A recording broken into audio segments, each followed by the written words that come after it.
네, 오늘 우리에게 주하는 말씀은 요한복음 3장 16절입니다. 요한복음 3장 16절의 말씀, 우리 한 절 말씀이니까 우리 한 목소리로 함께 읽도록 하겠습니다. 시작. 하나님이 세상을 이처럼 사랑하사 독생자를 주셨으니 이는 그를 믿는 자마다 멸망하지 않고 영생을 얻게 하려 하심이라. 아멘. 아멘. 오늘 이 말씀 가지고 선교 하나님의 프로포즈라는 제목으로 하나님 말씀 전하도록 하겠습니다. 지난 부활주일, 설립 3주년 기념주일, 선교적 교회주일, 마치 트리플 악설 같은 3단 콤보 같은 주일을 보내면서 조금은 분주한 것처럼 느껴졌을 수도 있겠다 싶었습니다. 그렇지만 우리가 그 모든 사역들을 통해서 함께 확인하고 고백한 한 가지가 있죠. 그게 뭘까요? 네, 바로 우리 교회가 선교적 교회로서의 존재 목적과 비전을 가지고 이렇게 힘있게 나아가고 있구나라는 것을 우리가 함께 확인하고 고백했습니다. 특히 다락방별로 해피 이스터 박스 만드셨나요? 네, 아주 풍성하고 또 은혜롭게 잘 만들어 주신 것을 제가 잘 확인했습니다. 네. 그래서 우리 사진 잠깐 보여주시면 이렇게 박스를 잘 만들어 주셔서 잘 보냈습니다. 네, 박스 가려 주시고요. 네, 감사합니다. 네, 얼마나 이렇게 제가 이 사역을 하면서 감동을 받았는지 우리 성도님들이 너무 그 사랑이 풍성하셔서 분명히 박스 하나만 가져가라고 했는데 2개씩 가져가셔서 네, 박스를 더 사기도 하고 또 막 박스 하나에 다 담기지 않아가지고 차마 못 담은 것들을 따로 가져오셨더라고요. 그래서 이거 우리가 이렇게 모았는데 하나에 다 안 담겨서 가져왔어요 하시면서 이렇게 많이 보내주셨거든요. 그래서 박스 아까 40개는 우체국 택배를 통해서 잘 보냈고 또 이렇게 남은 것들을 우리가 방치하거나 낭비하지 않고 또 다른 곳에 이렇게 보내기로 했거든요. 그래서 정말 이 사역에 함께 동참해 주시고 또 함께 해주셔서 너무 감동스럽고 은혜로운 시간이었던 것 같습니다. 특별히 우리 남자 집사님들께서 열심히 박스를 만드시고 또 사진 찍어서 올리시는 모습이 굉장히 저한테 좀 인상적으로 다가왔는데요. 이렇게 우리 교회가 계속해서 어떤 선교적 교회로서 이 세상을 섬기는 일들을 감당하려면 우리가 이러한 실천들도 너무 중요하지만 어떤 균형 잡힌 건강한 성경적인 지식도 필요하겠죠. 네, 필요 없으면 오늘 여기서 멈춰야 되는데 필요하겠죠. 네.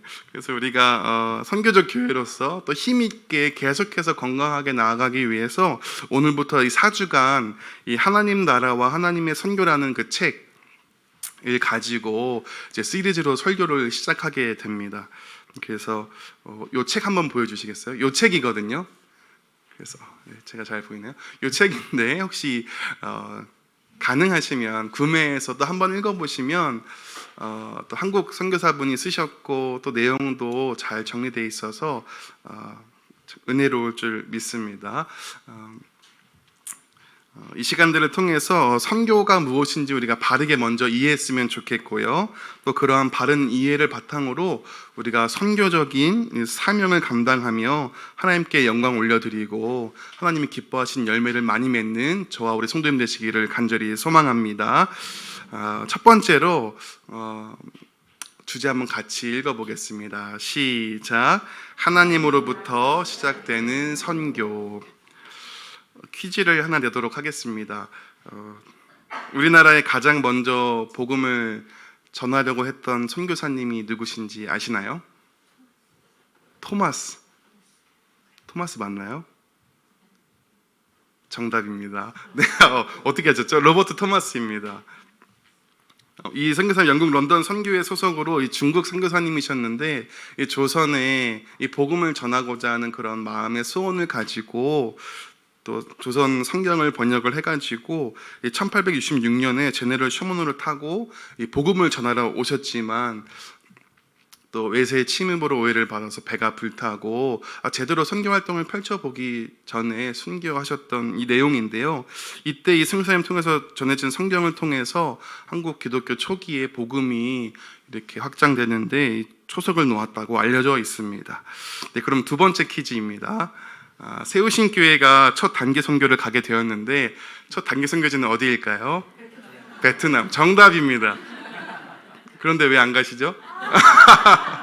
네, 농담입니다.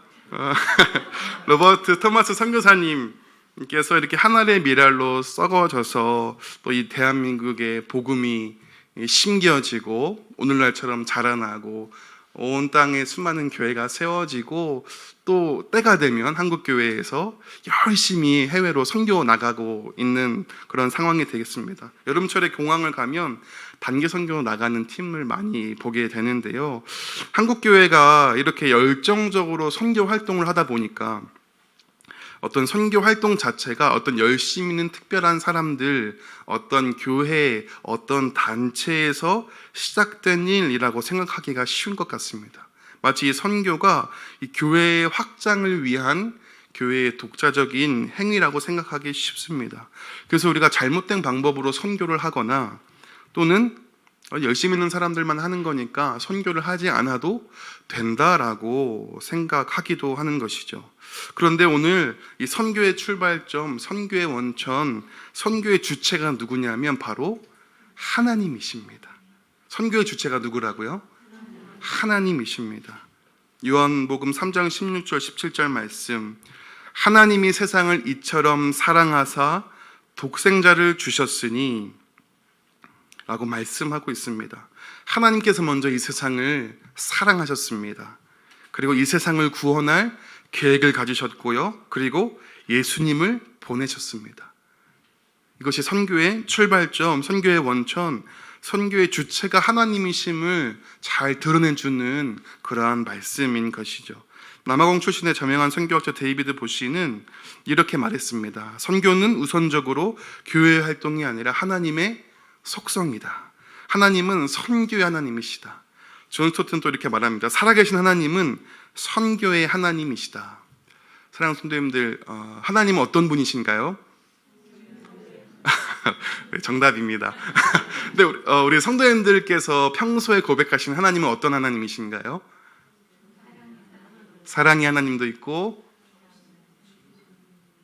하나님, 여러 형용할 만한 표현들이 많이 있겠죠.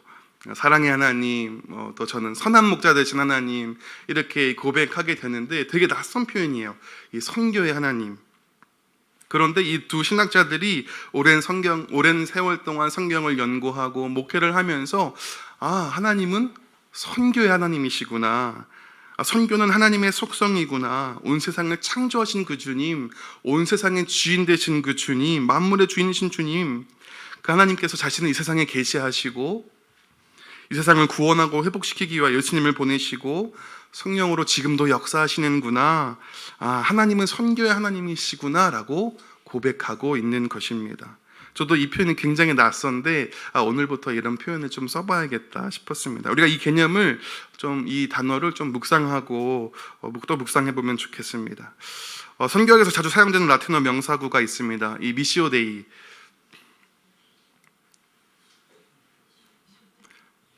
이 단어의 뜻이 뭐죠? 네? 네, 역시 우리 담임 목사님께 너무 잘 배우신 것 같아요. 이미 다 이걸 알고 계시네요. 제가 들은 유인물에 있는가요? 그렇구나. 제가 기억이 가물가물해서. 미시오 데이, 중요한 개념인데 이 미시오, 보내다, 파송하다라는 의미. 데이, 하나님. 그래서 이 하나님의 보내심, 이 하나님의 선교라는 이렇게 의미이고 그런 개념입니다. 이 말이 주는 강조점은 이 선교의 주체가 하나님이시다 라는 그런 것을 강조하는 신학적인 개념인 것이죠. 선교가 인간이나 어떤 교회가 확장하기 위해서 시작한 것이 아니라 하나님께서 시작하신 구원의 역사고, 교회는 단지 이 하나님의 선교에 부름받고 참여하는 존재일 뿐이다. 선교의 주체가 하나님이심을 강조하는 단어입니다. 그래서 이 전통적인 관점과 이 미시오 데이, 이 하나님의 선교의 관점을 조금 비교를 해보면 전통적인 관점은 이렇죠.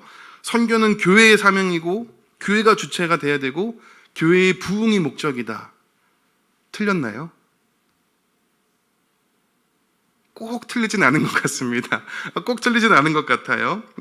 그러나 이러한 복음, 이 선교에 대해서 올바른 개념을 정립하지 않고 이 교회가 선교의 주체가 되고, 그러니까 교회의 확장을 위해서 잘못된 열정으로 나아간다면 그것은 잘못되고 위험할 수 있는 것이죠. 예를 들어서 중세교회가 저지른 최악의 범죄와 오류와 이 시행착오 중에 하나가 십자군 전쟁 아닙니까? 자신의 욕망을 뒤섞어 가지고 자신의 뜻대로 자신의 방법으로 교회를 확장하려고 했던 것, 여기에 어디에 하나님의 선교가 있습니까? 그래서 결국 그 결론이 어떻게 됐습니까? 하나님의 영광을 가리우는 결말을 맛보지 않았습니까? 선교는 교회의 확장이나 어떤 인류의 구원을 위해서 교회로부터 시작된 독자적인 행위가 아니라 선교는 하나님으로부터 흘러나오는 것이고 하나님이 주체가 되시고 하나님의 속성인 것이죠. 이 개념을 좀 더 이해하기 쉽게 정리해주는 개념이 있는데요. 바로 이 삼위 하나님의 선교입니다. 삼위 하나님의 선교. 13세기 신학자 토마스 아퀴나스는 이 미시오 데이를 삼위 하나님의 선교라고 정리했습니다. 무슨 말이냐면요, 성부 하나님은 처음부터 세상을 사랑하시고 구원하려는 계획을 갖고 계셨고 성자 예수님을 이 세상에 보내셨다는 거죠. 성자 예수님은 그래서 십자가 사명을 완수하시고 성자 예수님은 성령을 보내셨으며 성령은 이제 교회를 세상에 파송한다라는 겁니다. 이해되시나요? 그래서 이게 삼위 하나님의 선교라고 이 개념을 정리하고 있는데요. 우리가 읽었던 요한복음 3장 16절에서 하나님 세상을 이처럼 사랑하사 독생자를 주셨다라고 말씀하고 있고, 또 요한복음 14장 26절 한번 같이 읽어보겠습니다. 시작.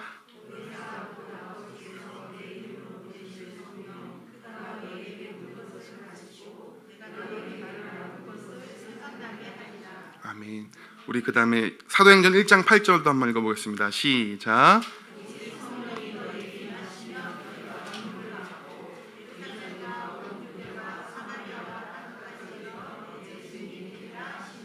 아멘. 이렇게 성경 전체는 하나님께 자신을 드러내시고 자신의 백성을 부르시고 세상으로 보내는 그 역사, 그 삼위 하나님의 선교의 이야기를 일관되게 말씀하고 있는 것입니다.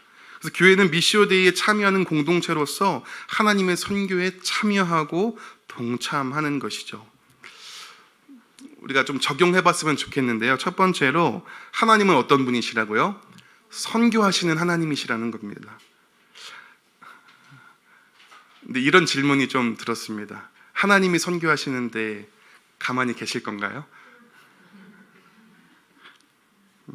선교가 어떤 특정 열심 있는 성도의 것, 어떤 교회의 것, 어떤 단체의 일이 아니라, 그렇다면 내가 안 해도 되겠죠. 그냥 열심히 있는 사람들이 하면 되니까. 그러나 선교는 하나님의 속성이다. 하나님은 어떤 분이라고요? 선교하시는 하나님이신데 우리가 선교하지 않고 예수님을 믿고 살아갈 수 있을까요? 마치 어떤 특별한 사람들의 헌신으로, 오바스러운 헌신으로 치부할 수 있을까요? 성령 하나님은 오늘 사도행전 1장 8절의 말씀처럼 우리를 하나님의 선교에 초청하시고 이 세상에 보내시고 계십니다. 그래서 우리를 어떤 존재라고 하는 거예요? 우리 교회가 어떤 교회라고 합니까? 정답입니다. 완벽합니다. 그래서 하나님은 우리를 선교적 존재다. 우리 교회가 어떤 교회요? 선교적 교회다. 이 세상에 보냄받은 존재이며 이 세상에 보냄받은 교회다라고 말씀하고 있는 것입니다.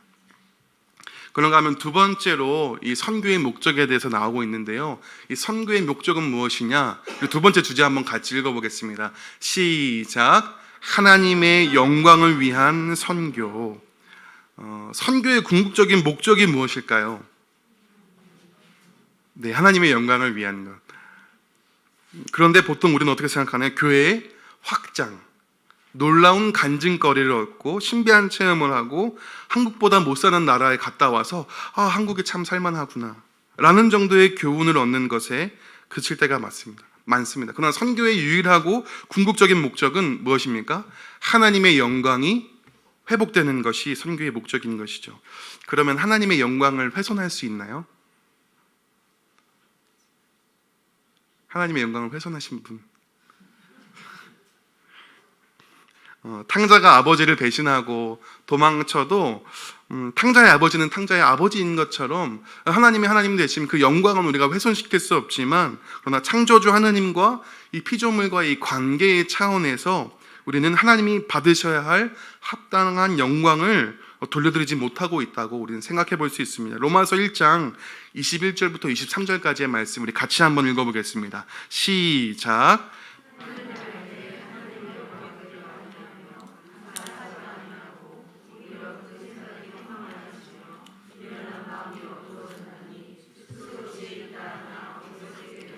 썩어지지 아니하는 하나님의 영광을 썩어질 사람과 새와 짐승과 기어다니는 동물 모양의 우상으로 바꾸었느니라.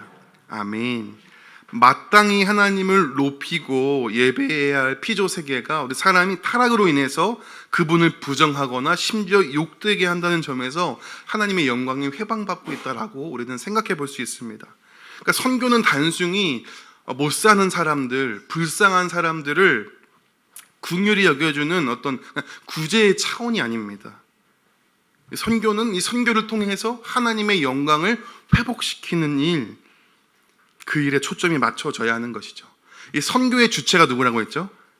하나님이십니다. 선교의 목적도 하나님이 돼야 합니다. 조지 피터슨은 하나님이 주도하시는 선교의 목적은 성부, 성자, 성령의 영광이다라고 말씀하고 있습니다.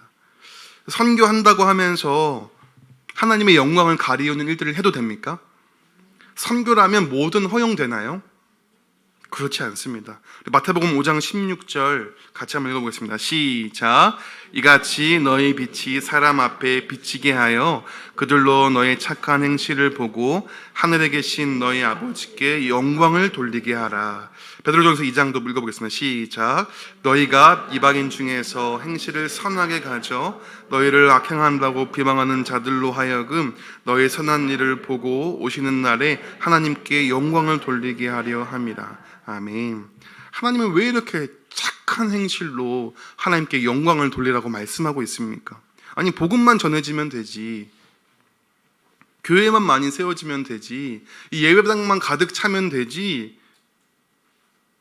왜 이렇게 하나님은 착한 행실로 하나님께 영광 돌리라고 하고 있을까요? 여러분, 선교는 실적을 쌓는 일이 아닙니다. 한국 교회는 실적 쌓는 거 좋아하죠.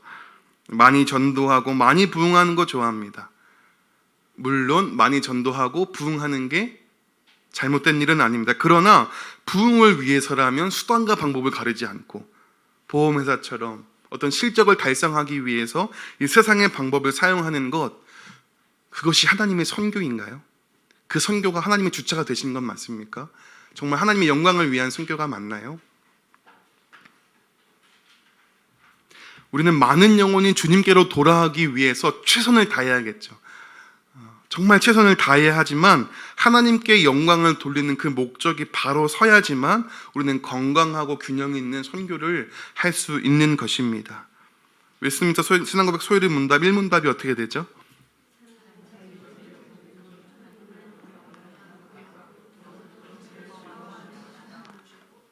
아멘입니다.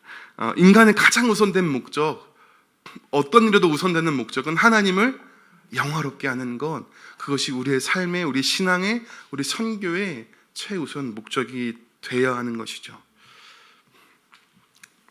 그래서 이것도 또 적용해보고 싶었습니다. 첫 번째로 선교라는 예배를 우리는 드려야 합니다. 뭐를 드려야 된다고요? 선교라는 예배를 드려야 된다. 하나님의 영광을 위해서 선교하는 것 예배입니다. 우리가 오늘 아까 뜨겁게 두 손 들고 찬양하는 것 정말 하나님 기뻐하실 예배이죠. 그렇지만 이 십자가 복음을 전하고 열방이 주님께로 돌아와 이 열방에 하나님이 하나님 되심을 선포하게 하는 것, 찬양하게 하는 것, 선교하는 것도 예배입니다. 우리가 찬양하기 좋아하는데, 뜨겁게 예배하기 좋아하는데 선교에 아무런 관심이 없다? 우리의 예배와 우리의 찬양이 어떤 목적과 방향성을 가지고 있는지 돌아봐야 됩니다. 우리는 선교라는 예배를 드려야 하는 줄로 믿습니다. 또 두 번째로 주제 한번 같이 읽어보겠습니다. 시작. 하나님의 영광을 위한 구별된 삶. 하나님께서는 계속해서 우리에게 착한 행실, 구별된 삶을 통하여서 주님께 영광 돌리라고 말씀하고 있습니다. 우리가 교회에 나와서, 수요 기도에 나와서 구별된 것이 아니라 우리의 삶 속에서 하나님 말씀에 순종하여서, 그 순종하는 삶, 구별된 삶을 통하여서 우리는 하나님께 영광 돌려드려야 하는 것입니다. 그것이 선교적 존재로서의 삶입니다. 선교적 존재가 무엇인가, 어떠한 방향성을 가지고 나아가는가, 해외에 나가야지만 선교적 존재로 살 수 있는가, 그런 것은 아닙니다. 우리가 이 땅 가운데서 임해동, 야탑동에서, 또 나의 직장에서, 내가 속한 공동체에서 내가 구별된 삶을 살아간다면 그 삶이 선교적 존재로서의 삶이 될 수 있는 것이죠. 우리 마지막으로 세 번째 주제 한번 같이 읽어보겠습니다. 시작. 해답신학이 아닌 관계신학. 우리 아우구스티누스가 말한 거 한번 같이 읽어볼까요? 시작. 해답을 얻지 못해 문제가 지속되더라도 하나님을 찾는 편이 더 낫다. 이 고백을 보고 처음엔 은혜 받았다가 계속 읽다 보니까 문제가 지속되는 게 낫다는 말인가, 시험에 들었다가 이 요점이 뭐겠습니까? 문제가 지속되라는 말일까요? 그렇지 않습니다.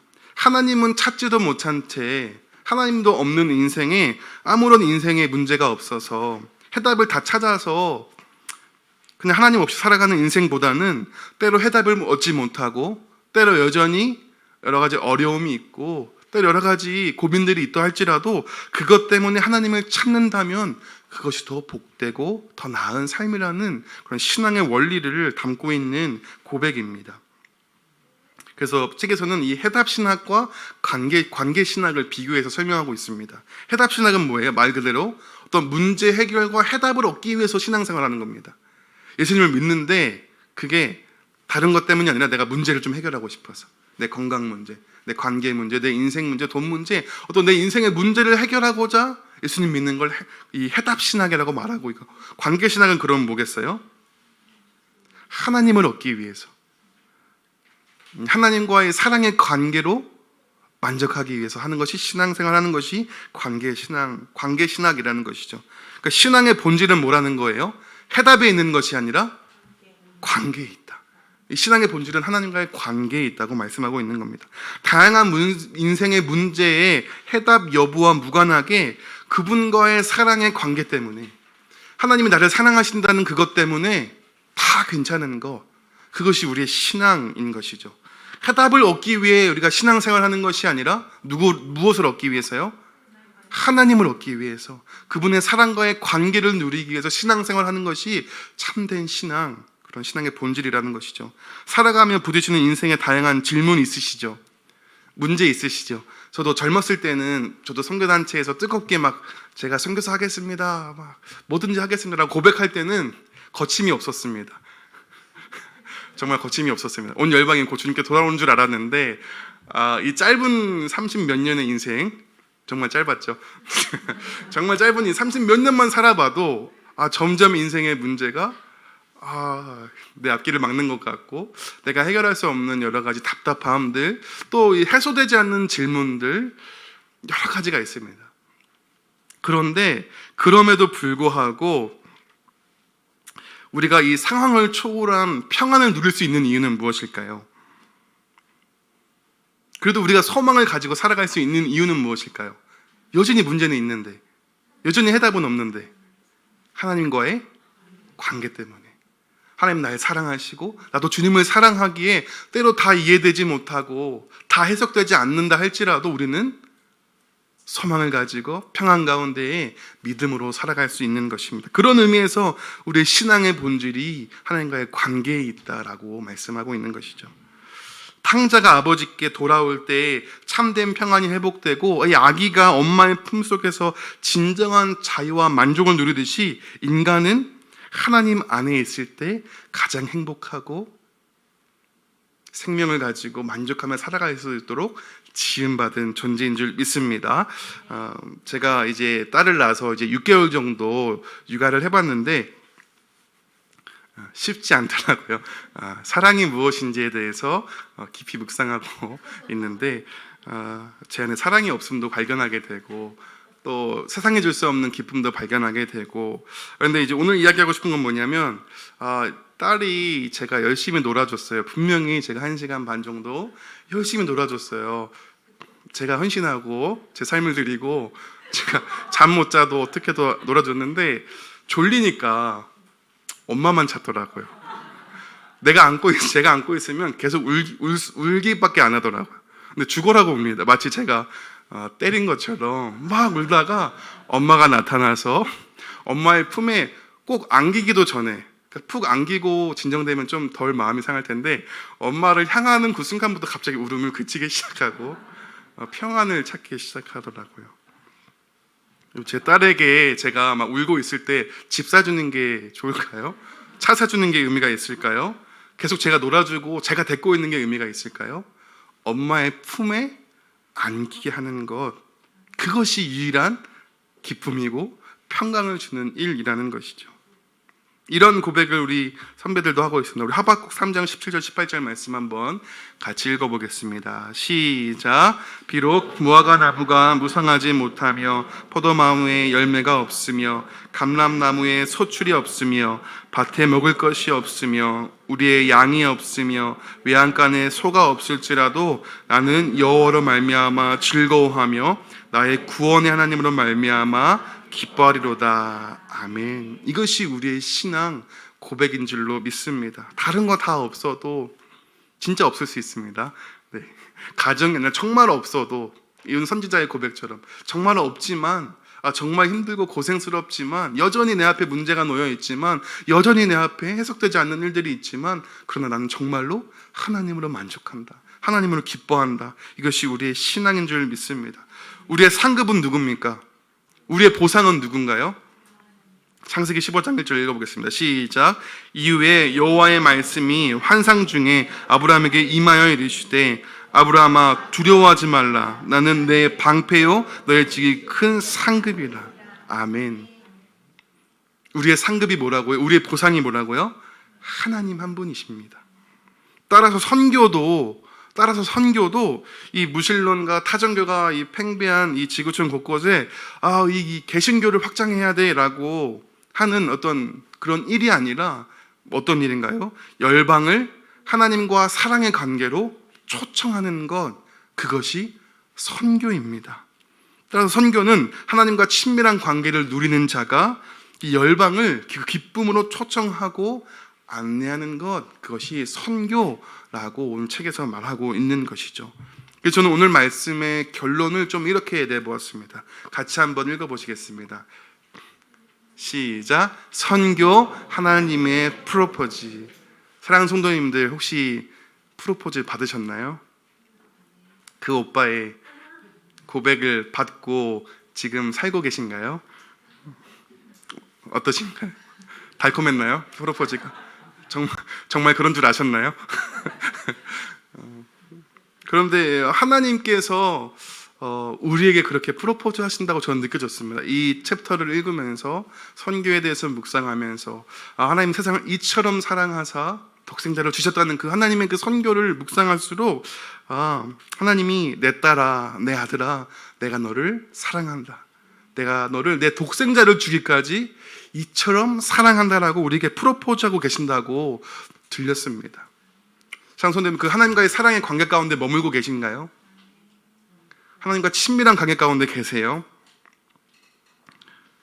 사랑의 관계를 통해서 얻는 보상은 무엇이 아닙니다. 누구인가? 사랑하는 대상 그 한 사람인 것이죠.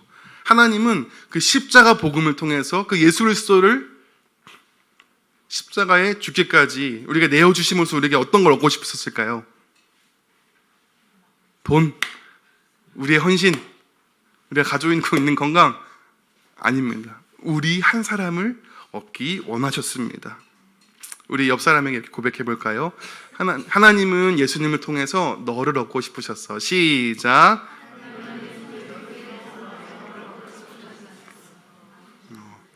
그 정도시군요.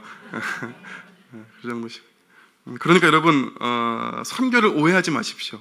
마치 하나님께서 야, 내가 너를 위해서 내 아들 줬잖아. 이 정도면 좀 희생해야지, 좀 헌신해야지, 인생 바쳐야지 라고 말씀하시는 게 아니에요. 전도와 선교적 삶, 우리를 써먹기 위한 하나님의 전략이 아닙니다. 그럼 무엇인가요? 두 번째, 한번 읽어보겠습니다. 없습니다. 제가 읽어드리겠습니다. 하나님은 열방의 하나님이시기에, 그러니까 하나님이 만약에 나한테 프로포즈한 오빠라고 한다면 하나님은 나만의 오빠는 아니죠. 열방의 오빠 되신 하나님이신 줄 믿습니다. 그러니까 열방의 하나님이시기 때문에 하나님은 열방을 향하여서 프로포즈하고 계시는 거예요. 내가 너를 사랑한다. 내가 너를 위해서 독생자 예수를 주었다. 넌 나에게 오라고 사랑을 고백하고 프로포즈하고 계시는 것입니다. 그러니까 우리는 내가 그 신랑 되신 예수님으로부터 받는 그 기쁨, 평안, 그 생명을 나누어 주는 그런 삶을 살아가야 하는 것이죠. 야, 내가 만난 하나님, 나를 사랑하는 그 예수님 때문에 내가 이렇게 기쁘고 나에게 참 생명이 있고 내가 참 평안이 있어. 너도 이 기쁨, 너도 이 평안, 이 생명을 누렸으면 좋겠다. 하나님께서 지금 너에게 말씀하고 계셔. 하나님 너를 사랑한다고 말씀하고 계셔. 나에게 나오라고 말씀하고 계셔 라고 고백해주고 전달해주는 것이 우리의 선교적 삶이라는 것이죠. 사랑하는 성도님, 오늘 말씀 이렇게 좀 정리해보려고 합니다. 하나님 우리에게 먼저 프로포즈 하셨습니다. 하나님 우리에게 사랑한다고 말씀하여 주시고 하나님은 십자가를 통해서 우리 한 사람, 나 한 사람을 얻기 원하셨습니다. 그리고 사랑하면서 살기를 원하셨고 그 사랑 안에서 가장 행복하고 만족하고 기뻐하고 평안한 삶을 살도록 인도하셨습니다. 이제 그럼 우리는 어떻게 살아가야 할까요? 하나님이 주신 우리의 이 생명, 기쁨과 평안을 증거하는 선교적 삶을 살아가야 할 줄 믿습니다.